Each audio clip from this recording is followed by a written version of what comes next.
1 Corinthians chapter 9, Paul's use of liberty.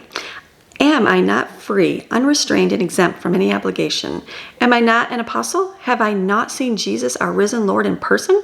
Are you not the result and proof of my work in the Lord? If I am not considered as an apostle to others, at least I am one to you. For you are the seal and the certificate and the living evidence of my apostleship in the Lord, confirming and authenticating it. This is my defense to those who would put me on trial and interrogate me concerning my authority as an apostle. Have we not the right to our food and drink at the expense of the churches? Have we not the right to take along with us a believing wife, as do the rest of the apostles and the Lord's brothers, and Cephas, Peter? Or is it only Barnabas and I who have no right to stop doing manual labor in order to support our ministry? Consider this. Who at any time serves as a soldier at his own expense? Who plants a vineyard and does not eat its fruit? Or who tends a flock and does not use the milk of the flock? Do I say these things only from a man's perspective? Does the law not endorse the same principles? For it is written in the law of Moses, you shall not muzzle an ox while it is treading out the grain, to keep it from eating the grain. It is only for oxen that God cares?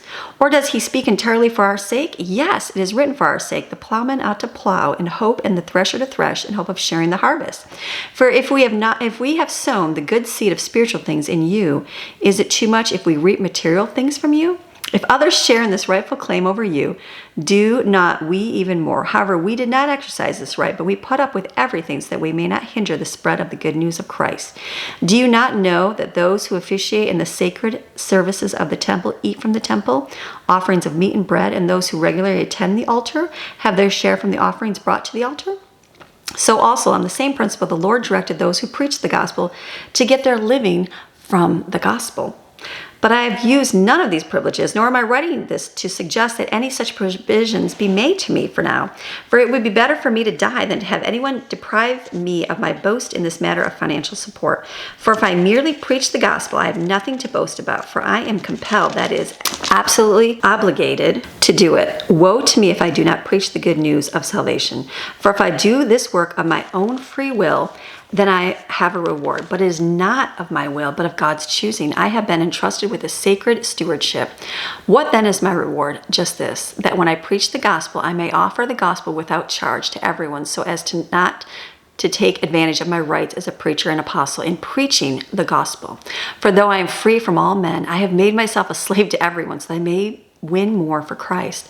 To the Jews, I became as a Jew, so that I might win Jews for Christ. To men under the law, I became as one under the law, though not being under the law myself, so that I might win those who are under the law. To those who are outside the law, I became as one without the law, though I am not without the law of God, but under the law of Christ, that I might win those who are without law. To the weak, I became as the weak to win the weak. I have become all things to all men, so that I may be by all means, in any and every way, save some by leading them to faith in Jesus Christ. And I do all this for the sake of the gospel, so that I may share in its blessings and with you.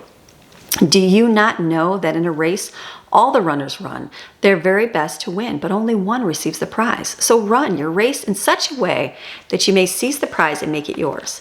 Now every athlete who goes into training and competes in the games is disciplined and exercises self-control in all things. They do it to win a crown with winners, but we do it to receive an imperishable crown that cannot wither. Therefore, I do not run without a definite goal. I do not flail around like one beating the air, just shadow boxing. But like a boxer, I strictly discipline my body and make it my slave, so that after I've preached the gospel to others, I myself will not somehow be disqualified as unfit for service. It's important to stay focused on what God has you doing every day. Every day, check in with Him and find out what you should be doing every hour. Why not? Get you more exact and not just beating the air like a shadow boxer. This is your daily Bible chapter reading God's Word Monday through Friday. See you tomorrow.